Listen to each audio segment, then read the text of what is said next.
அனைவருக்கும் இனிய காலை வணக்கம் மற்றும் ஒரு அழகான காலை பொழுதில் இணைந்திருக்கின்றோம். தலைவாசல் நிகழ்ச்சியில் ஒவ்வொரு பொழுதும் ஒவ்வொருவருக்கும் கிடைக்கின்ற அரிய வாய்ப்புகள். ஆகவே இன்றைய பொழுதை புத்துணர்ச்சியோடும் உற்சாகத்தோடும் கையாளுங்கள். வெற்றிகளை பெற்றுக்கொள்வதற்கு ஒவ்வொரு நிமிடமும் அவசியம் என்று கூறிக்கொண்டு தலைவாசல் நிகழ்ச்சியின் ஒவ்வொரு பகுதியாக நாங்கள் தொடர்ச்சியாக பார்த்துவிட்டு வரலாம்.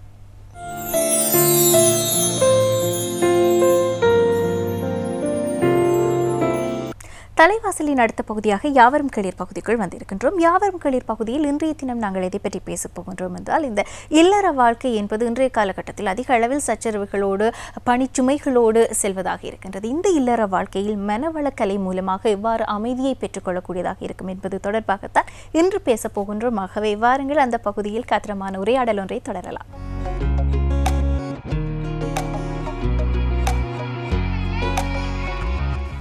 இன்றைய யாவரும் கேளீர் பகுதியில் நான் எழுவே கூறியது போன்று நாங்கள் மனவளக்கலை தொடர்பாக பேசப் போகின்றோம். குறிப்பாக இந்த மனவளக்கலை என்பது பொதுவாகவே துறவரம் சார்ந்த ஒரு விடயம் அல்லது இல்லறத்தை வாழ்ந்து முடித்தவர்களுக்கு மாத்திரம்தான் கையாளக்கூடிய ஒரு விடயம் என்ற எண்ணப்பாங்குகள் நம்மிடையே இருக்கின்றது. அந்த பரவலான எண்ணப்பாங்குகளை முறியடிக்கும் விதமாக இன்றைய தினம் இந்த மனவளக்கலை என்பதை நாங்கள் இல்லறத்தோடு எவ்வளவு தூரம் சாத்தியமானது என்பது பற்றியதாக கலந்துரையாட இருக்கின்றோம். இதற்காக எங்களோடு இணைந்து கொள்கின்றார் திருமதி விக்னேஸ்வரி ரகுபாலா அவர்கள். ஓய்வு பெற்ற தாதியர் உத்தியோகத்தர். அதே போன்று கிட்டத்தட்ட 10 ஆண்டுகளாக இந்த மனவளக்கலை தொடர்பான துணை பேராசிரியராக தன்னுடைய சேவையை நல்கி வரும் ஒருவர். அவரோடு தான் நாங்கள் பேச போகின்றோம் தொடர்ச்சியாக. வணக்கம். வாழ்க வையகம், வாழ்க வையகம், வாழ்க வளமுடன், குரு வாழ்க்கை குருவே துணை. இன்று இந்த புரோகிராமை பார்த்து கொண்டிருக்கும் அனைவருக்கும் என் அன்புசால் வணக்கம். நான் ஏலவே கூறியிருந்தேன், இந்த துறவரம் என்றதோடு நாங்கள் இந்த மனவளக்கலை என்பதை இணைத்து விடுகின்றோம் அநேகமான நேரங்களில். ஆக முதல் கேள்வி என்னுடையது, இந்த இல்லறத்தில் ஒருவருடைய சாதாரண இந்த சிற்றின்ப வாழ்க்கையில் இந்த மனவளக்கலை என்பது எவ்வளவு தூரம் சாத்தியம்? நீங்கள் கூறியது முற்றிலும் உண்மை. இரண்டாம் அந்த அறம் என்பது எங்களுக்கு இரண்டாக இருந்திருக்கிறது. ஒன்று இல்லறம், மற்றது துறவரம்.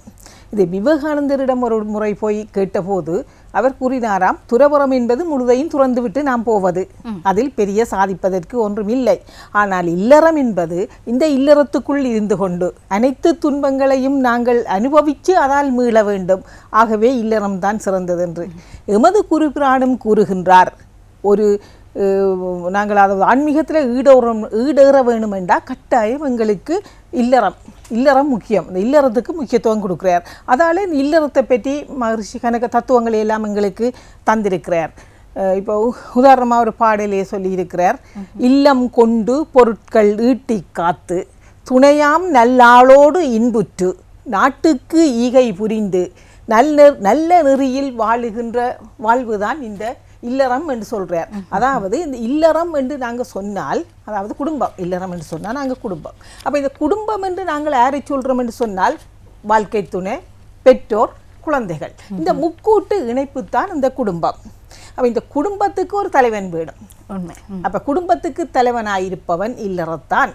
அப்போ அந்த இல்லறத்தானுக்குரிய பொறுப்புகள், இல்லறத்தானுக்குரிய கடமைகள் என்றும் குரு கூறியிருக்கிறார். அப்போ இல்லறத்தானுக்கு உரிய கடமை என்று சொன்னால், அவன் தனது வாழ்க்கை துணையை, தன்னை நம்பி வந்தவள் வாழ்க்கை துணையை காத்து கொள்ள வேண்டும், தன்னை பெற்ற பெற்றோரை கவனித்து கொள்ள வேண்டும், தான் பெற்ற குழந்தைகளை கவனித்துக் கொள்ள வேண்டும். அத்தோடு அந்த இல்லறத்தானுடைய கடமை முடியுதாண்டா? இல்லை. ஏன், அவன் சமுதாயத்துக்கு செய்ய வேண்டிய பங்கு இருக்கிறது. சமுதாயத்தில் அங்கவினர் இருக்கிறார்கள், நோயுற்றவர்கள் இருக்கிறார்கள், மூல வளர்ச்சி குறைந்த பிள்ளைகள் இருக்கிறார்கள். அவர்களை காக்க வேண்டிய பொறுப்பும் ஒவ்வொரு இல்லறத்தானுக்கும் இருக்கிறது. ஆகவே அந்த இல்லறம் என்பது சுகமான ஒன்று அல்ல. அந்த இல்லறத்தில் இருந்து கொண்டு ஞானத்தை அடையலாம் என்றால் நிச்சயம் அடைய முடியும். அதை பற்றி தான் பேச போகின்றோம். அப்படி என்றால் பொதுவாக நீங்களே கூறிவிட்டீர்கள், ஒரு இல்லற வாழ்க்கை என்பது மிகவும் சவால்களை எதிர்கொள்ளக்கூடியது. அப்படியான வாழ்க்கை, அதுவும் இன்றைய காலகட்டத்தில் அதிகமான சவால்கள் இருக்கின்றன இந்த அவசர உலகத்தில். இப்படியான ஒரு அவசர உலகத்தில் ஒரு இல்லற வாழ்க்கையை அமைதியான முறையில் எடுத்துச் செல்வதற்கு இந்த மனவளக்கலையில் ஏதேனும் செயற்திட்டங்கள் அல்லது பயிற்சி திட்டங்கள் இருக்கின்றனவா? நிறைய இருக்கு.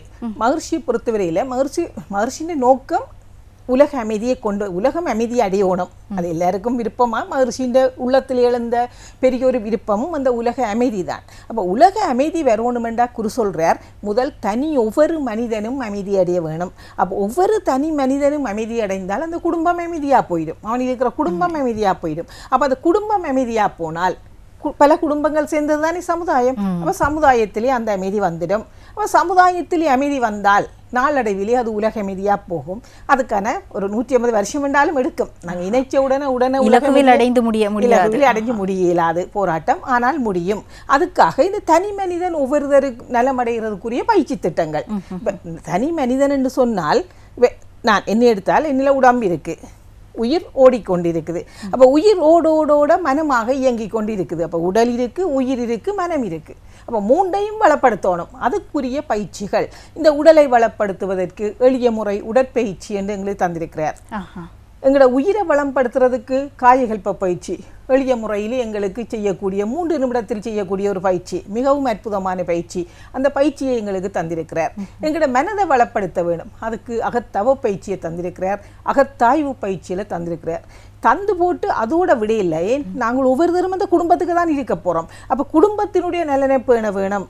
அதுக்கு சொல்கிறார், இப்போ நாங்கள் ஒரு குழந்தை, ஒரு இல்லத்திலே ஒரு குழந்தை பிறந்தால் வேக்சின் கட்டாயம் குழந்தைக்கு போடணும். ஏன் வேக்சின் போடணும்? வர நோய் நிலையிலிருந்து குழந்தையை நாங்கள் காத்துக்கொள்ள வேணும். அதே போல இந்த இல்லறம் என்ற இல்லறத்துக்கு இருக்கிற ஒவ்வொருத்தருக்கும் தடுப்பூசி 3 வேணும்னு சொல்றார். வரமுன் காப்போம் 3 தடுப்பூசி வேணும். அதாவது விட்டு கொடுத்தல், சகிப்புத்தன்மை, தியாகம். அப்ப இந்த 3ஐயும் ஒரு தடுப்பூசியை போல இந்த 3ஐயும் அந்த இல்லறத்துக்கு இருக்கிற ஒவ்வொருத்தரும் பின்பற்றினால் இல்லறம் நல்லறமா மாறிடும். நிச்சயமா மாறிடும். இப்ப நாங்க உதாரணமா விட்டு கொடுத்தல் என்று சொன்னால், இப்போ எனக்காக கணவர் எல்லாம் செய்திருப்பார். சில வழி அவர் ஒரு விஷயம் செய்கிறது எனக்கு பிடிக்காம இருக்கலாம். அப்போ நான் என்ன செய்யலாம்? இவ்வளவு நன்மையை எனக்கு செய்தவர் இன்றைக்கு ஒன்றை எனக்கு பிடிக்கல செய்கிறார். அப்போ நான் கொஞ்சம் விட்டு கொடுத்து நடக்கலாம், சகித்து கொள்ளலாம். அதுக்கு கொள்ளலாம். எனக்கு தேவையான விருப்பமான ஒரு பொருளை குடும்ப உறுப்பினர் மகளோ கேட்க நான் மனம் வந்தவைக்கு கொடுக்கலாம். மற்றது குடும்ப உறுப்பினர்களுக்கு நான் என்னாலான தியாகத்தை செய்யலாம். என்ற உடலால பொருளால அனைத்தாலையும் நான் அவர்களுக்கு தொண்டா செய்யலாம். அப்படி எங்களுக்கு விட்டு கொடுத்தல், தியாகம், சகிப்புத்தன்மை, இந்த 3 தன்மையையும் குடும்ப உறுப்பினர்கள் வளர்த்து கொண்டால் அந்த குடும்பத்திலே எது விதமான பிரச்சனையும் இல்லாமல் குடும்பத்தை நாங்கள் நல்லா கொண்டு போகலாம். குடும்பம் நல்லா வந்தால் சமுதாயம் நல்லா வரும். சமுதாயம் நல்லா வந்தால் நாளடைவிலே இந்த உலகத்துக்கும் அந்த அமைதி போட்டு விட்டு செல்லும். மற்றது இந்த குடும்பத்துக்கு இந்த பயிற்சியில மகிழ்ச்சி தந்ததோட மட்டுமில்லாமல் அறநெறி வாழ்க்கை, குடும்ப சமுதாயத்தில் நாங்கள் நிலைச்சிருக்கணும்னா அறநெறி வேணும். அறநெறி என்றால் ஒழுக்கம், கடமை, ஈகை, அதுகளை பற்றி எல்லாம் எங்களுக்கு அற்புதமாக சொல்லி இருக்கிறார். மற்றது குடும்ப இல்லறத்தை பற்றி, இல்லற தர்மத்தை பற்றி எல்லாம் பல தத்துவங்களும் பயிற்சி திட்டம் மட்டுமில்லாமல் மகர்ஷியினுடைய தத்துவங்களும் அற்புதம். தத்துவங்களையும் எங்களுக்கு மிக அற்புதமாக அதுக்குள்ள தந்திருக்கிறார். தொடர்ச்சியாக அந்த தத்துவங்கள் பற்றியும் இன்னும் பல விடயங்கள் இந்த மனவளக்கலை தொடர்பாகவும் பேசிக்கொண்டே இருக்கலாம். யாவரும் கேட்போம். குறிப்பாக நீங்கள் கூறியிருந்தீர்கள், ஒரு சமூகத்தினுடைய சிறிய அழகாக குடும்பம் பார்க்கப்படுகின்றது. அந்த குடும்பத்திற்குள் ஏற்படுகின்ற அந்த அமைதியானது சமூகத்தினுடைய ஒட்டுமொத்த அமைதி. அப்படி பார்க்கின்ற போது இந்த கணவன் மனைவிக்கு இடையில் வரக்கூடிய சச்சரவுகள், சண்டைகள் அல்லது சில வாக்குவாதங்கள் என்று கூட சொல்லலாம். இப்படியான பிரச்சனை இன்றைய காலகட்டத்தில் பிரிவு அல்லது விவாகரத்து வரை இட்டுச் செல்கின்ற விடயங்களாக இருந்து விடுகின்றன. ஆக இந்த மனவளக்கலையின் கீழ் இவ்வாறான விடயங்களை தவிர்த்து ஒரு கணவன் மனைவிக்கிடையில் சுமூகமான உறவை கட்டியெழுப்பக்கூடிய வழிவகைகள் பற்றி கூறப்பட்டுள்ளனவா? ஓமோம், நிச்சயமாக. எங்களுக்கே தெரியும், விவாகரத்துன்றது இலங்கையில நடக்கிறத விட உலக நாடுகளில் தான் நாங்கள் முதல் கூடுதலாக அறிஞ்ச விஷயம். ஆனால் இப்போ பார்த்தா எங்களோட நாட்டிலே ஒரு நாளைக்கு எத்தனையோ விவாகரத்து போகுது. அது மாதிரி பண்ணி 3-4 நாளையிலேயே விவாகரத்து. காரணம் ஒன்று, 2 பேரும் நல்லா படிச்சிருக்கணும், கணவன் மனைவியும் நல்லா படிச்சிருக்கணும், நல்ல ஜாப்ஸ் இருக்கணும், நல்ல சேலரி எடுக்கணும். அப்போ 2 பேருக்கும் அந்த ஈகோ, நான் விட்டு கொடுக்கவா நீ விட்டு கொடுக்கவா, அப்படி ஒரு பிரச்சனை வருது. அதுக்கு மகர்ஷி அழகா சொல்றாருன்னா, குடும்பம் என்றா சண்டை சச்சரவு பிரச்சனை இல்லாமல் இருக்காது. 2 பேரும் வேற வேற துறையிலிருந்து வேற வேற இடத்திலிருந்து வந்து சேர்ந்திருக்கணும். அப்போ கட்டாயம் அவைக்குள்ள சின்ன சின்ன முரண்பாடுகள் வரத்தான் வரும், கட்டாயம் வரும். அந்த வார பிரச்சனையை நாங்கள் கையாளுற விதம், அதாவது மகர்ஷி சொல்றாரு என்றால், ஒரு பிரச்சனை வந்தால் நீர்தானப்பா காரணம், நீர்தானப்பா காரணம், நாங்கள் அதைத்தான் செய்கிறோம், சுட்டிக்கொள்கிறோம், ஏற்றுக்கொள்கிறே இல்லை. நீர்தான் 2 பேரும் நீங்கள் என்றால் அங்கே அது பிரச்சனை வளர்ந்து கொண்டு தான் போகும். நாளடைவிலே அது விவாகரத்தில் தான் கொண்டு போய் விடும். அதை விட்டுட்டு மகர்ஷி சொல்கிறார், சரி ஒரு பிரச்சனை வரும், அது இயற்கை வந்தால் நீங்கள் அதுக்கு 2 பேரும் சேர்ந்து யோசிங்க, அந்த பிரச்சனையை என்னட்டு தீர்க்கலாம். இப்போ இந்த பிரச்சனை ஏன் வந்திருக்கு, இந்த பிரச்சனையை நாங்கள் எப்படி தீர்ப்போம்? யாரால வந்தாலும் பிரச்சனை இல்லை, அந்த பிரச்சனையை தீர்க்கிறது தான் எங்களுக்கு தேவை. அப்போ அந்த பிரச்சனையை நீங்கள் என்ன விதமாக தீர்க்கலாம், அதை திட்டம் போட்டு அந்த பிரச்சனையை தீருங்க. தீர்த்தால் நீங்கள் பிரச்சனை இல்லாமல் நீங்கள் இருக்கலாம், அந்த விவாகரத்து ஏற்படுறதை நாங்கள் தவித்து கொள்ளலாம்னு சொல்கிறார். மற்ற இன்னொன்று சொல்கிறார், கணவன் மனைவி நட்பு. இந்த உலகத்திலேயே ஒன்றாலேயும் மதிப்பிடையலாது அந்த கணவன் மனைவி நட்பை. அது கணவன் மனைவி நட்பு நல்லா இருந்தால் தான் நான் குடும்பத்தில் கணவன் உயர்ந்து கொண்டு போனா என்ன, மனைவி படிப்படியாக மனைவி உயர்வை அடைஞ்சாலும் அந்த கணவன் மனைவி நட்பு பலமாக இருந்தால் தான் அது நல்லா இருக்கும். மற்றது இந்திய நாட்டு நிலைமையை பாருங்க, பிள்ளைகளை கஷ்டப்பட்டு படிப்பிச்செல்லாம் விடுறோம் வெளிநாடு, அவை இந்திய எதிர்காலம் அவை வெளிநாடு வாழ்க்கை தான் போகிறோம். இன்றைக்கு முதியோர் இல்லங்கள் அறம்புறமாக எடுத்துட்டு கொண்டு போகுது. அப்போ இந்த பிரச்சனைகளை எல்லாம் தீர்க்கணும் என்றால் அந்த கணவன் மனைவிக்கு இடையில நட்பு நல்லா இருக்கணும். அப்போ கணவன் மனைவிக்கு இடையில நட்பு நல்லா இருந்தால் கடைசி வரைக்கும் அவை ஒருத்தர் விட்டு கொடுக்காயினும், எந்த வயசு போனாலும் அவைக்குள்ள நல்ல ஒரு அந்நியோன்யம் இருக்கும். அந்த மாதிரி அழகா பாட்டால் சொல்றார், மனைவியவள் தன்னை மதிக்கவில்லை என்று வருந்தும் கணவனுக்கும் ஏற்றவன் என்னை பொறுப்பாய் நடத்தவில்லை என்று வருந்தும் மனைவியேற்கும் நான் அன்பாய் கூறுகிறேன் ஒரு வார்த்தை என்று அப்படி என்று சொல்லி கொண்டு போகிறார். அந்த பாட்டு அப்படியே தொடர்ந்து போய்கொண்டிருக்குது.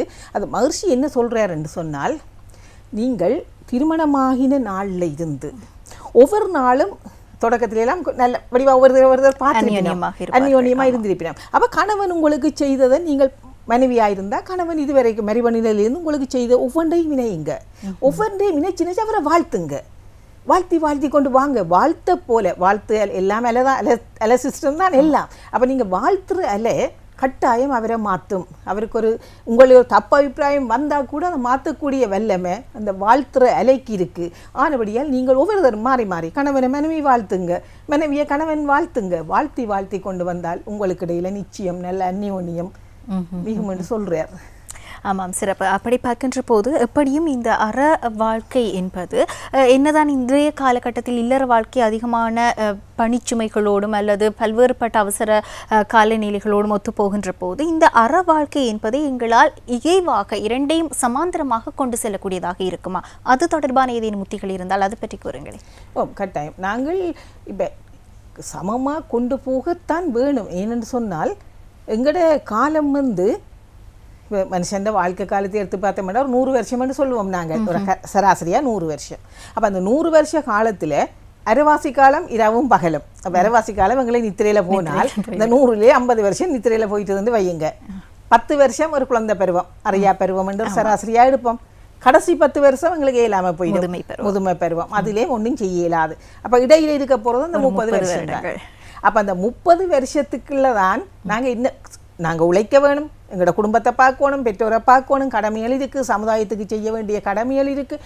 எல்லாத்தோடையும் எங்களையும் நாங்கள் ஆன்மீக ரீதியாக வளப்படுத்தணும் என்றால் அந்த காலம் கட்டாயம் வேணும். அந்த காலத்தில் நாங்கள் கட்டாயம் ஏதோ ஒரு ஆன்மீகத்தில் நாங்கள் ஈடுபடத்தான் வேணும். அப்போ கட்டாயம் அந்த அறநெறியும் இல்லறத்தோடு சேர்ந்து கொண்டு தான் போக வேணும். இப்போ சரி நாங்கள் ஓய்வு பெற்ற பிறகு பார்ப்போம் என்றால் எங்களோட வினைப்பதிவு போக்க பிறகு காலம் காணாது. நாங்கள் பயிற்சி திட்டம் கதைச்சு கொண்டு போய்க்க நாங்கள் இந்த விளக்கத்தை கதைச்சு கொண்டு போவோம். ஆமாம், எப்படி பார்க்கின்ற போதும் இல்லற வாழ்க்கை என்று வருகின்ற போது நீங்கள் கூறியது போன்ற ஒரு இல்லறத்தில் ஒரு தலைவனுக்கு பல்வேறு கடமைகள் இருக்கும். இந்த கடமைகளை அனைத்தையும் மாற்றிக்கொண்டே ஒருவரால் இவ்வாறான மனவளக்கலை சார்ந்த செயற்திட்டங்களையும் பயிற்சிகளையும் முன்னெடுப்பதில் இருக்கக்கூடிய நடைமுறை சார்ந்த பிரச்சனைகள் எவ்வாறு இருக்கும் என்றால் நீங்கள் பல்வேறுபட்டவர்களை சந்திப்பீர்கள் அல்லவா? அவர்கள் கூறுவார்கள் எங்களால் இதை சரிவர செய்ய முடியவில்லை என்பது போன்று. அப்படியான பிரச்சனைகள் எவை? ஆனால் உண்மையாக மனமுண்டானால் இடமுண்டு.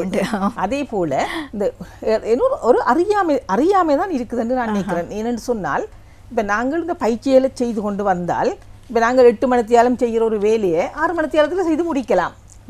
அப்படியா எங்களுக்கு உற்சாகமே, உடல் ஆற்றல் கூடுது, ஜீவக ஆற்றல் கூடுது, உயிர் வளம் எல்லாம் மேம்படும். நாங்கள் ஒரு 1/2 மணித்தியாலம் வளமையாக நாங்கள் ஒரு 5 மணிக்கு கொழும்புறோம் நாங்கண்டா ஒரு 1/2 மணித்தியாலம் முந்தி 4:30 கொழும்பலாம். இப்போ 4:30 கொழும்பி நாங்கள் இந்த பயிற்சிகளை செய்தால் அங்கே வேலையில் போய் நாங்கள் நல்ல உற்சாகத்தோட வேலை செய்யலாம். 8 மணித்தியால வேலையை 6 மணித்தியாலத்தில் முடிச்சிட்டும் போகலாம். ஆனபடியால் இந்த மனவளக்கலை பயிற்சி ஒரு இல்லறத்தானுடைய கடமையை பாதிக்கிற ஒரு விஷயம் இல்லை, கடமையை இன்னும் ஊக்குவிக்கக்கூடிய ஒரு விஷயம்தான்.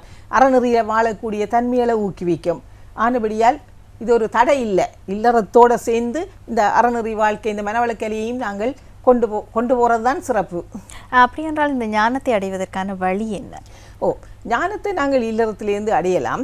இப்போ உதாரணமாக நாங்கள் இந்த ஞானத்தை அடைகிற வழிக்கு முதல் நான் இந்த யோகத்தை பற்றி கொஞ்சம் சொல்கிறேன். என்னென்னு சொன்னால் இப்போ எங்களுக்கு வளமையாகவே 4 வகை யோகங்கள் ஆன்மீகத்தில் நாங்கள் ஈடுறோணுமென்னு சொன்னால் எங்களுக்கு 4 வகை யோகத்தை பற்றி சொல்லியிருக்கிறாங்க. பக்தி யோகம், கர்ம யோகம், ராஜயோகம், ஞான யோகம் என்று. அப்போ இந்த பக்தி யோகம்ன்றது கட்டாயம் தேவை. ஏன் தேவை? குழந்தை பிள்ளை வீட்டிலே அம்மா அப்பா என்ன செய்யணுமோ அதை பார்த்து தான் இந்த பிள்ளை வளரும். அப்போ நாங்கள் அம்மா அப்பா கோயிலுக்கு போய் பிள்ளை கும்பிட்டு வந்தால் தான் பிள்ளையும் அம்மாவோட போய் சேரும். அப்போ பிள்ளைக்கு ஒரு ஒழுக்கம் தன்மையில் வளரணும் என்றால் கட்டாயம் அந்த பக்தி மார்க்கம் என்றது கட்டாயம் தேவை. அதே போல வீட்டில பூஜை அறை வைக்கிறது, பிள்ளைய நல்வழியில படுத்தக்கூடிய வழிகள் ஆனபடியா பக்தி மார்க்கம் ஒரு சிறந்த மார்க்கம் தான். ஆனால் அந்த குழந்தை வளர்ந்து ஒரு 20-25 வயசு வருதுன்னு வையுங்களேன், அவருக்கு படித்து முடித்து வேலைக்கு போகிறார். அப்போ வேலைக்கு போன உடனே அவற்றை அறம் மாறுது. ஏன்? அவற்றை கடமைகள் கூடுது, பொறுப்புகள் கூடுது. அப்போ பொறுப்புகள் கூடின உடனே அவர் என்ன செய்யணும்? சமுதாயத்துக்கு ஆற்ற வேண்டிய கடமை, கர்மம் என்ற செயல், யோகம் என்ற அறநெறிப்படி அந்த செயலை செய்ய வேணும். அப்போ செயலை செய்து அவர் சமூகத்துக்கு ஆற்ற வேண்டிய நற்பண்புகளை எல்லாம் அவர் ஆற்ற வேணும். அது அந்த கர்ம யோக காலமாக போகும். அடுத்தது ராஜயோகம் என்று நாங்கள் சொல்கிறோம். என்னென்னு சொன்னால், இப்போ எங்களோட புலன்கள் போகிற வழியில தான் நாங்கள் போய்கொண்டிருக்கிறோம். 5 புலனும் எங்களை கட்டுக்குள்ளே அடங்காமல் போய்கொண்டிருக்குது. அப்போ இந்த கட்டுக்கு அடங்காமல் போய்கொண்டிருக்கிற இந்த புலன் எல்லாத்தையும் ஒரு ஆள் கட்டுப்படுத்தணும். ராஜா என்ற அரசன். அப்போ அரசன் மக்களை எப்படி கட்டுக்கோப்பா வச்சிருக்கிறாரோ அதே போல எங்கட புலன்கள் எல்லாத்தையும் ஒரு கட்டுக்கோப்புக வைக்கிறது. அதுதான் ராஜயோகம். அப்ப இந்த ராஜயோகம் செய்யறதுண்டா அகத்தவன் தான். தவத்தைத்தான் நாங்கள் ராஜயோகம் என்று சொல்லுவோம். அப்போ ராஜயோகம். அடுத்தது ஞான யோகம். அப்போ இந்த தவத்தை நாங்கள் செய்து கொண்டு வரையில எங்களுக்கு கொஞ்சம் எங்களை நாங்கள் உணர்வோம், இறை நிலையை உணர்வோம். அப்போ சமுதாயம் ஒவ்வொரு மக்களை பற்றியும் உணர்வோம். அன்பே சிவம் என்றது எங்களுக்கு ஒரு உணர்வு வரும். மக்களுக்கு தொண்டாற்றணும், சேவை செய்யணும் என்ற ஒரு தன்மையெல்லாம் வரும். அந்த நிலை வரைக்கும் அதை நாங்கள் இந்த தவம் என்பது இல்லற வாழ்க்கையில் ஒருவருக்கு சாத்தியமானதா? கட்டாயம் சாத்தியமானது. கட்டாயம் செய்யவும் வேணும். நாங்கள் என்னென்னு சொன்னால், தவம் என்றது வேறு ஒன்றும் இல்லை. நாங்கள் பிரிசாக கற்பனையே போக வேண்டாம். இப்போ எங்களோட மனம் அதிர்வு அல்ல, வேவ்ஸ் தானே அல்ல. அப்போ இப்படி அதிர்ந்து கொண்டிருக்கிற அல்ல, நாங்கள் இப்போ உணர்ச்சியாக கதை கேட்க அந்த அலைச்சுழல் வேகம் கூட வாயிருக்கும். அந்த அலைச்சுழல் வேகத்தை நாங்கள் எவ்வளவு குறைக்கிறோமோ குறைக்க எங்களோட மனம் அமைதியடையும். அப்போ இல்லறத்தானுக்கு மட்டும் இல்லை, ஒரு படிக்கிற ஒரு குழந்தைய எடுத்து பாருங்க. ஒரு பிள்ளை உணர்ச்சி வசப்பட்டு கொண்டே கிளாஸில் இருந்தால் டீச்சர் சொல்கிறதும் விளங்காது, எக்ஸாம் எழுத போனால் டென்ஷன் எழுத இயலாது. அப்போ ஒரு குழந்தை நல்ல வழியில் போகிறதுக்கு, கிரகிக்கிறதுக்கு, எக்ஸாம் எழுதுறதுக்கு கூட இந்த தவம், சின்ன பிள்ளைகளுக்கு கூட இந்த தவம் நல்ல பிரயோசனமாக இருக்கும். கண்ட்ரோல் பண்ணலாம். எங்களை டென்ஷன் பண்ண எந்த ஒரு சூழ்நிலையிலையும். இப்போ நாங்கள் வேலைக்கு போகிறோம், அங்கே வேலையில் போய் நிற்க எத்தனையோ விதமான மனிதர், அப்போ எத்தனையோ விதமான எங்களை டென்ஷன் இல்லாமல் இப்போ வாழ்க்கை இல்லை. அப்போ அப்படியான நிலையில் நாங்கள் கொஞ்சம் தவத்தை எடுத்திருந்தோம்டா கொஞ்சம் எங்களோட மன அலைச்சூழலை நாங்கள் கொஞ்சம் கொண்டோலுக்கு வச்சிருப்போம். அப்போ கொஞ்சம் எங்களை நாங்கள் நோய் நிலையிலிருந்தும் காத்துக்கொள்ளலாம். அப்போ தவம் கட்டாயம் எல்லாருக்கும். அதை எப்படி செய்யக்கூடியதாக இருக்கும்? அது சம்பந்தமான பயிற்சிகள் ஏதேனும் இருந்தால் அதை சொல்லிவிடுங்களேன். இப்போ எங்களுக்கு மனவளக்கலை பயிற்சி எடுத்து பார்த்தோம்னு சொன்னால், மனவளக்கலைன்றது பெரிய ஒரு விருட்சம். அந்த விருட்சத்தில் ஒரு அடிப்படை பயிற்சி என்று சொல்லி முதல் வெர்ராக்களுக்கு 7 நாள் பயிற்சி கொடுக்குறோம். அந்த 7 நாள் பயிற்சியில் 3 தவம் அந்த 7 நாள் பயிற்சியிலேயே நாங்கள் கொடுக்குறோம். இப்போ 3ஆம் நாள் அவைக்கு ஆக்கின தீட்சை கொடுக்குறோம். பிறகு 3 நாளால் சாந்தி கொடுக்குறோம். பிறகு துரியம் என்று கொடுக்குறோம். இந்த ஆக்கினி என்று நாங்கள் கொடுக்குறது என்னென்னு சொன்னால், எங்களுக்கு தெரியும் முந்தின காலத்தில் தவம்ன்றது சரியான கஷ்டமான உண்டு. காட்டுக்கு போக வேணும், போய் 14 வருஷம் காட்டில் தவம் பயிற்சி செய்தால் தான் அவைக்கு அந்த ஆற்றல் வரும். அப்போ 100 பேர் போச்சினோம்னா 1-2 பேர் தான் அதில் தேறி தவம் கற்றுக்கொண்டு வாராக்கெல்லாம் பொம்பளையில் போயிடாது. ஆனால் உண்மையாக ஒரு குடும்பத்தில் ஒவ்வொரு பொம்பளையிலும் தவம் எடுத்திருந்தா தான் அந்த குடும்பம் அமைதியாக கொண்டு போகலாம், குழப்பங்கள் வராது. மிஸ்டர் வந்து எவ்வளவு டென்ஷன் படுத்தினாலும் மிஸ்ஸஸ் அமைதியாக இருந்தால் அங்கே குடும்பம் அமைதியாக இருக்கும். குடும்பம் அமைதியாக இருந்தால் பிள்ளைகள் நல்லா படிக்கலாம், பிள்ளைகளுக்கு ஒரு நல்ல ஒரு சூழ்நிலையாக இருக்கும் குடும்பம். ஆனபடியால் இந்த தவத்தை நாங்கள் தவம்ன்றது என்ன சொல்லுங்கள், இப்போ மூலாதாரம் என்று சொல்லுவோம் நாங்கள். எங்களோட முள்ளந்தண்ணீர் அடிப்பகுதி, அங்கே எங்களுடைய ஆற்றல் தேங்கி நிற்குது. அப்போ அது தேங்கி இருக்கிற அந்த குண்டலினி ஆற்றலை நாங்கள் பலமையாக முந்தி சித்திரமேர் செய்ய படிப்படியாக ஏற்றிவினோம். ஒவ்வொரு சக்கரமாக மூலாதாரம், சுவாதிஷ்டானம், மணிப்பூரகம், அநாகதம், விசுக்தி, ஆக்கினி என்று படிப்படியாக ஏற்றி கொண்டாடுறது அதுக்கு காலம் எடுக்கும். ஒவ்வொரு சக்கரத்திலையும் அவை ஒவ்வொரு மந்திரம் சொல்லி தெய்வ வழிபாடு வச்சு அப்படித்தான் ஏற்றுறது. இப்போ மகர்ஷி எல்லாத்துலேயும் எளிமை விஞ்ஞானம் வளர்ச்சி அடைஞ்சு கொண்டு போக எல்லாத்துலேயும் இலகுபடுத்தி கொண்டு வர போல இப்போ விஞ்ஞானத்தையும் எங்களோட குரு இலகுபடுத்திட்டார். என்ன ஒரு பைபாஸ் சர்ஜரி செய்கிற போல இங்கே இருக்கிற ஆற்றலை அப்படியே எடுத்துக்கொண்டு வந்து இங்கே வைக்கிறார். நேரடியாக கொண்டு வந்து இங்கே இதுக்குள்ள எல்லாம் ஏற்றாமல் கொண்டு வந்து இங்கே புருவமத்தி. இந்த புருவமத்தியை செலக்ட் பண்ணினதுக்கு காரணம் என்னென்றால் இதில் இருக்கிற நாளமில்லா சுரப்பி பீனியல் பிட்டுட்டரி கிளாண்ட் கிட்டவாக இருக்குது கிட்ட. அப்போ கொஞ்சம் எங்களுக்கு அந்த உயிராற்றலை ஃபீல் பண்ணக்கூடியதாக இருக்கும். அப்போ தவத்துக்கு ஒரு ஆள் வந்திருக்கிறார், நாங்கள் தீட்சை கொடுக்க போகிறோம்னு சொன்னார். ஆக்கின தீட்சி என்று சொல்றான். அந்த தீட்சி என்று சொல்றதுன்ற வேர்டு என்னண்டா ஒரு மெய்ப்பொருளை உணர்ந்த குரு. மெய்ப்பொருள் உணர்ந்த குரு எல்லாருக்கும் தீட்சை கொடுக்கலுமோண்டா அவர் எல்லாருக்கும் கொடுக்க இயலாது. அப்ப எங்கட குரு என்ன செய்திருக்கிறார், தன்னுடைய ஆசீர்வாதம் பெற்ற எல்லாரையும் ஆசிரியர்களாக்கி வச்சிருக்கிறார். இவங்களை போல பல்லாயிரக்கணக்கான ஆசிரியர்கள், அதுவும் எங்கட மனவளக்கிளையில் இருக்கிற ஒரு சிறப்பு தான். ஆசிரியர்களை உருவாக்கி தன்னை போல சீடர் என்று உருவாக்காமல் தன்னை போல குறுநிலைக்கு ஆசிரியர் நிலைக்கு எல்லாரையும் உருவாக்கி வச்ச பெருமை எங்களோட குருபிரான சேரும். அப்போ எங்களை எல்லாரையும் ஆசிரியராக உருவாக்கி வச்சு அப்போ அந்த ஆசிரியர் மூலம் ஒரு ஆன்மாவை ஒரு ஆன்மாவை அவர் உணரணும். ஆன்மாவை உணர்றதானே முக்கியம். அவத்தி ஆன்மாவை உணர வச்சு அந்த மெய்ப்பொருளை உணர வச்சு அதுக்கு ஒரு வழிகாட்டியா செயல்பட வைக்கிறார். அந்த வழிகாட்டியா செயல்படுறது தான் தீட்சை என்று சொல்லுவோம். அப்போ அந்த ஆக்கின தீட்சையில நாங்கள் இது ஒரு மேஜிக் கண்டு இல்லைன்னு சொல்லுங்க. பயிற்சி எடுத்தவைக்கு தெரியும். முதல் மூலாதாரத்துக்குள்ள அதாவது முள்ளந்தண்டுக்குள்ள நீங்க ஏதாவது ஃபீல் பண்றீங்களாண்டா ஒன்றும் இல்லை. இப்போ நீங்கள் ஃபீல் பண்ணுறீங்களா? ஒன்றும் இல்லை. அவைக்கு நாங்கள் ஆக்கின தீட்சையை கொடுத்து கொண்டாந்து இங்கே விட்ட உடனே சொல்லுவினோம் அப்படியே துடிக்குது சரி அப்படியே அந்த உயிராற்றல். அப்போ விஞ்ஞானம் எங்களுக்கு உயிரை பற்றி சொல்லி இருக்குதெல்லாம் சொல்லி இருக்குது. ஆனால் உணரே இல்லை. உயிரண்டா என்னென்ன விளக்கத்தை சொல்லி இல்லை.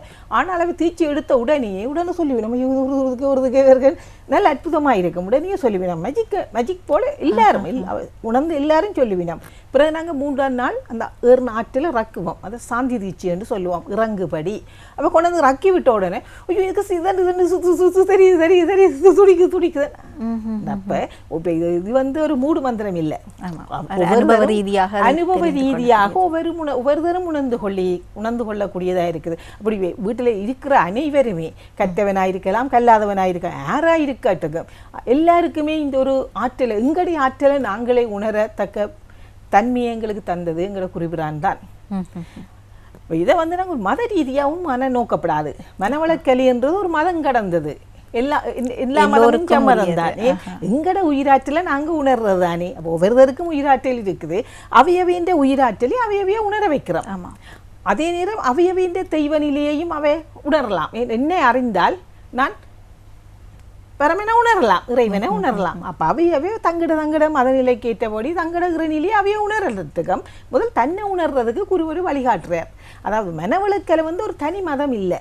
அது ஒரு பாலம் என்று நாங்கள் சொல்லலாம். ஒவ்வொரு மதத்தையும் இங்கே எங்கட ஆற்றலையும் எங்கடைய ஆன்மாவையும் அந்த மதத்தையும் இறைவனையும் இணைக்கிற ஒரு பாலம் தான். அந்த ஒரு விளக்கம் மக்கள்கிட்ட இன்னும் போய் சேரையில்லை. அவை நினைக்கிறோம் இது ஒரு புது தனி மதம், புதுசாக ஒரு மதத்தை உருவாக்குறாங்க. அந்த விளக்கம் இல்லாததால் தான் கொஞ்சம் இந்த நல்லொரு அரிய பயிற்சி, அற்புதமான சித்தர்கள் வழிகண்ட பயிற்சி, அதை பயில்றதுக்கு ஆக்கள் முன்வராமல் இருக்கிறதுக்கு காரணம் இது ஒரு புதுசாக உண்டு வருகுது. அந்த விளக்கம் மக்கள்கிட்ட வடிவா போய் சேர வேணும். இது புது மதம், இது ஒரு பாலம் தான். கட்டாயம் நாங்கள் ஒரு பாடத்தை படிக்கணும் என்றாலும் எங்களுக்கு சரியான ஒரு குரு வேணும். நிச்சயமா வேணும். அப்போ அதே போல இவர் குரு இருந்து எங்களை தொடர்புபடுத்தி வைக்கிறார். அதுதான் சரி. நீங்கள் இந்த ஞானம் பற்றி கூறிக்கொண்டிருந்தீர்கள், இந்த யோக நிலைகள், அது தொடர்ச்சியாக ஞானம், அதை பற்றி கூறுங்கள். இப்போ நாங்கள் இல்லறத்தில் இருந்தோண்டு ஞானம். அப்போ இந்த இல்லறத்தில் இருந்தோண்டு நாங்கள் ஞானத்தை பற்றி யோசிச்சோம்னு சொன்னால் நான் ஒரு உதாரணம் மூலம் அதை சொல்கிறேன். இந்த வெளியிலே அதை எடுத்து சொல்லலாம் தானே. அப்போ இப்போ எங்களோட மனதை நாங்கள் ஒரு பாலுக்கு ஒப்பிடுவோம். பால் இல்லறம்ன்றதை தண்ணி என்று ஒப்பிடுவோம். அப்போ இந்த கிளாஸில் பால் இருக்குது, இந்த கிளாஸில் தண்ணி இருக்குது. அப்போ இந்த பாலையும் தண்ணியையும் நாங்கள் உண்டா கலந்துடும். அதே போல தான் எங்களோட மனம் இந்த இல்லறமன்ற தண்ணிக்கு கலந்த போல ஒரு விஷயத்துக்கு கொண்டு கலவுங்க கலக்கும். பால் விஷத்தோடையும் கலக்கும். அப்போ இந்த மனமும் அதே போல தான். எண்ணத்தோடு நாங்கள் கலந்தாலும் அது அதோடையே கலப்பட்டு போயிடும். அதால தான் நாங்கள் ஒரு இன்பமாக இருக்கணும்னு நினைச்சாலும் எங்களை இன்பமாக இருக்கலாமல் இருக்கு. ஏன் சிக்கல் இல்லாமல் மனுஷன் இல்லை. இந்த குருவட்டையாரும் கேட்கணுமா சிக்கல் எனக்கு இப்போ இல்லாமல் போகுமெண்டு. அதுக்கு குரு சொன்னாராம், இன்றைக்கும் கூட உடல்ல உயிர் சேர்ந்துட்டுதோ அன்றைக்கே உங்களுக்கு சிக்கலும் வந்துட்டுது. அப்போ இந்த சிக்கலினி உங்களை விட்டு போகணும் என்றால் உயிர் போனாதான் சிக்கல் அப்படி நாங்கள் சிக்கல் மாறி மாறி சிக்கல் வந்து கொண்டு தான் இருக்கும். அப்போ சிக்கல் வேற அதுக்குள்ள எங்களோட மனம் குழம்ப எங்களுக்கு சந்தோஷமா இருக்கலாம ஒரு சூழ்நிலையில நாங்கள் இருக்கிறோம். அப்போ இதுலேருந்து நாங்கள் மீள வேணும் என்றால் பாருங்க, நாங்கள் சிவங்கள அம்மாவை சொல்லலாம் நாங்கள் கேட்டிருப்போம். மனதுக்கு சரியான கஷ்டமாக இருக்குது, ஒருக்கா கோயிலுக்கு போயிட்டு வரேன். ஆமாம், ஒரு அமைதி தேவை என்று நினைக்கின்ற போது ஆலயத்துக்கு செல்ல வேண்டும். அது தப்பில்லை. சரி, அங்கே கோயிலுக்கு போகிறோம். அங்கே கோயிலுக்கு போனால் அது இறை சூழல், நல்ல ஜீவகாந்த களம். அப்போ எங்களை அறியாமலே எங்களுக்கு மனதில் ஒரு நல்ல ஒரு அமைதி வருகுது. அப்போ சந்தோஷமாக நாங்கள் இறை வழிபாடு முடித்து அதில் இருந்து எல்லாம் முடிச்சுட்டு வீட்டை வரைக்கும் இவ்வளோ சுமையோட போனேன், இப்போ இவ்வளவு நல்ல மனம் நல்ல ஈஸியாக இருக்குன்னு நினைச்சு கொண்டு வீட்டை வருவோம். ஆனால் அது எவ்வளோ நேரம் அந்த அமைதி நிற்க போகுது? குறுகிய காலத்திற்கு, குறுகிய காலம், 1 மணித்தியாலம், ஒரு 2 மணித்தியாலம். ஏன் நாங்கள் இருக்கிற சூழல், அப்போ சூழலுக்குள்ள மனம் எல்லாத்தோடையும் கலக்கக்கூடியது தானே மனம். அப்போ வார சிக்கல் இல்லாததுக்கே மனம் புரள எங்களுடைய அமைதி இல்லாமல் போயிடும். அப்போ எங்களுக்கு விளங்குது நாங்கள் அமைதியாக இருக்கணும், மகிழ்வாக இருக்கணுமெண்டா அந்த மனதுக்கு ஒரு பயிற்சி கொடுக்கணும். அதையும் நாங்கள் இந்த உதாரணத்தின் மூலியமே பார்ப்போம். இப்போ இந்த பால் எடுத்து, மனம்ன்றது பால், அந்த பாலை நல்லா காய்ச்சுவோம். காய்ச்சி போட்டு அதை ஒரு இடத்துல பேச அமைதியாக வைப்போம். வச்சுட்டு அது கொஞ்சம் உரமுறை விடுறோம் தயிராக்குறதுக்கு. அப்போ உரமுறை விட்டுட்டு ஆடி அசையாமி அதை வச்சால் அது விடிய பார்க்க தயிராக வந்துடும். அந்த தயிரை நாங்கள் ஒரு மத்தால கடைவோம். கடி என்ன நடக்கும்? வெண்ணெய் வரும், வெண்ணெய் வந்துடும். அந்த வெண்ணெயை எடுத்து இந்த தண்ணிக்கு போடுவோம். இப்போ இந்த பாலும் தண்ணியும் கலக்குதோ? இல்லை, நிச்சயமாக கலக்காது. தண்ணியாகவே இருக்கும், வெண்ணெய் அதுக்குள்ள இருக்கும். அப்போ இதிலிருந்து எங்களுக்கு என்ன விளங்குதுன்னு சொன்னால், இந்த பாலாக இருக்கிற மனதை நாங்கள் எப்படி காய்ச்சி அதை பக்குவப்படுத்துகிறோமோ, அப்போ அதுக்கு ஒரு பயிற்சியாகத்தான் நாங்கள் இந்த தவத்தை சொல்கிறோம். அந்த மனதை நாங்கள் அமைதியாக வச்சிருக்கிற போல, இந்த உரமூர் சேர்க்கிற போல அந்த குருவினுடைய ஒரு ஆற்றலிய பாய்ச்சி மனதை அமைதியாக வைக்கிறோம். அதுதான் தியானம். அந்த தியான மத்தை கொண்டு அந்த பாலை கடைகிறோம். அப்போ தியானத்தை கொண்டு எங்களோட மனதை கடைகிறோம். பாலை கடைகிறோம்னா எங்களோட மனதை அந்த மத்தை கொண்டு நாங்கள் தியானம் வேண்ட மத்தால கடைய எங்களுக்கு ஞானம் வேண்ட வெண்ணெய் வருது. அப்போ அந்த ஞானம் வேண்ட வெண்ணெய் எடுத்து நீ கொண்டு இந்த இல்லறம் வேண்ட தண்ணிக்கு வையுங்க, அது கலக்காது. அப்போ தனியாக பாலையும் வெண்ணையும் கலந்து போட்டு வச்சா பால் கொஞ்சம் நேரத்தில் புளிச்சுப்போம். தண்ணிக்குள்ள பாலை கலந்துட்டு கொஞ்சம் நேரம் வெளியில் வச்சோம்னா புளிச்சிடும். ஆனால் இதை நாங்கள் எவ்வளவு காலமும் வச்சிருக்கலாம்.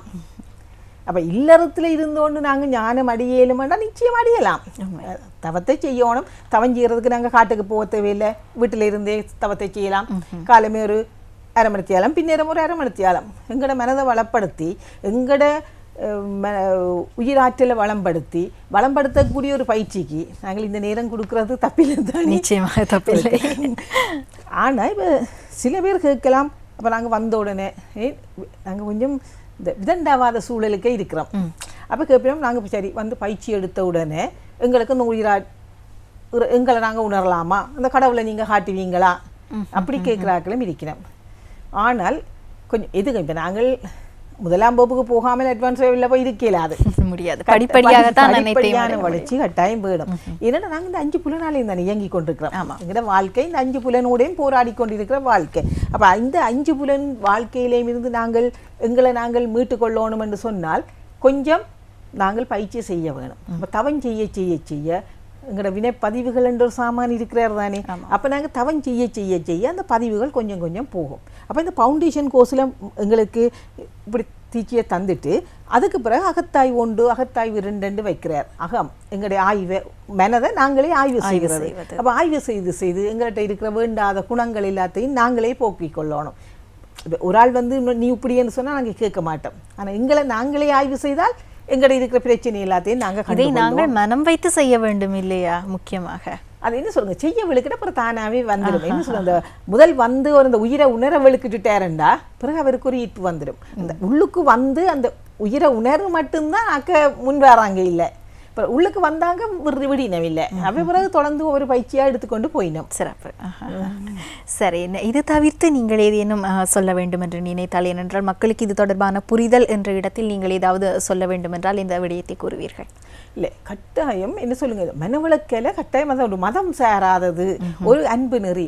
மறு சொல்றார், பிழை போக்கி தரமுயத்தும் மனவளக்கலையை தொடங்கிக்கே சொல்றார். பிழை போக்கி தரமுயத்தும் மனவளக்கலையை பேருலக மக்கள் எல்லாம் பெற்று நலங்காண அந்த பாட்டை தொடங்கி கொண்டு போய் எல்லாரையும் தான் அன்போடு அழைக்கிறேன் என்று கூப்பிடுறார். எல்லாரும் இது ஒரு பொதுச்சொத்து, மனவளக்கலி ஒரு பொதுச்சொத்து. அந்த பொதுச்சொத்து எல்லாருக்கும் உரியது. ஆனபடியே எல்லாரும் வாங்க, எல்லாரும் இந்த பெற்று அனுபவியுங்க என்று கூவி அழைக்கிறார். அது உண்மை. அப்போ இது மதம் சாராததுன்றதை முதல் மக்கள் எல்லாரும் இதை விளங்கி கொள்ளணும். மனவளக்கலி என்றது ஒரு மதம் சாராத ஒரு விஷயம். இந்த மனவளக்கலை பயிற்சியால் நாங்கள் பயிற்சி செய்து கொண்டு வர வர எங்களோட மனதை நாங்கள் வளப்படுத்தலாம், உடலை வளப்படுத்தலாம், உயிரை வளப்படுத்தலாம், மனதை நாங்கள் வளப்படுத்தலாம். குழந்தைகள் கூட பரீட்சையில் நல்ல பெறுபேறுகள் பெறுறதுக்கு நல்ல உதவியாக இருக்கும். மற்றது இந்த 14-15 வயசு குழந்தை பிள்ளைகளின் பருவம், 15 வயது. அப்போ அந்த நேரத்தில் இந்த விந்துநாதம் என்று சொல்லி நாங்கள் சொல்கிறோம். அந்த செயல்பாட்டின் பிரச்சனை தான் பிள்ளைகள் குழப்படி செய்கிறது. அப்போ அந்த வயதில் வர குழப்பங்களுக்கு காரணம். அப்போ இது எல்லாம் பேரண்ட்ஸ் உணர்ந்து கொள்ளணும். ஏனென்றால் சயின்ஸ் அப்படியான ஒரு விளக்கங்களை சொல்லியில்லை. இந்த விந்துநாதம் அந்த அந்த விளக்கங்கள் சயின்ஸில் இல்லை. அப்போ விஞ்ஞானத்தில் இந்த விளக்கங்கள் சொல்லப்படுறதால அதை வச்சு புரிஞ்சு கொள்ளணும். அப்போ அதுகளுக்கெல்லாம் பயிற்சிக்கு வந்து அந்த விளக்கங்களை பெற்றால்தான் ஒரு பிள்ளை ஒரு 11 வருவ பிள்ளை ஒரு குழப்படி செய்தென்றால் பிள்ளையை பேச இயலாது. அதுக்கு காரணம் உடல் அமைப்பு. அப்போ உடல் அமைப்பு அப்படி இருக்க பிள்ளையை பேச இயலாது. அப்போ பிள்ளையை அதுக்கு தகுந்த முறையில் என்னென்று வழிகாட்டலாம். இப்போ மனவளக்கலை பயிற்சின்னு தேவை இல்லாட்டி கூட அந்த பிள்ளையை வேறு விதத்தில் வழிகாட்டலாம். சாப்பாட்டில் மாற்றத்தை கொடுக்கலாம், வேறு ஒரு உடற்பயிற்சியை செய்ய விடலாம். இந்த கண்ட தேவையில்லாத உணர்ச்சியை தூண்டக்கூடிய ப்ரோக்ராம் அதுகளை தவிர்க்கக்கூடிய வழிவகைகளை சொல்லி கொடுக்கலாம். அப்போ ஒவ்வொரு பேரண்ட்ஸும் கட்டாயம் இந்த மனவளக்கலை பயிற்சி எடுத்திருக்க வேணும். சிறப்பு. ஒரு அழகான காத்திரமான ஒரு கலந்துரையாடலாக இருந்தது. மனவளக்கலை தொடர்பாக திருமதி விக்னேஸ்வரி அவர்கள் மிகவும் சிறப்பான ஒரு காத்திரமான கலந்துரையாடலை முன்னெடுத்திருந்தார். அவருக்கு எங்களுடைய நன்றிகளை தெரிவித்துக் கொள்கின்றோம். நன்றி.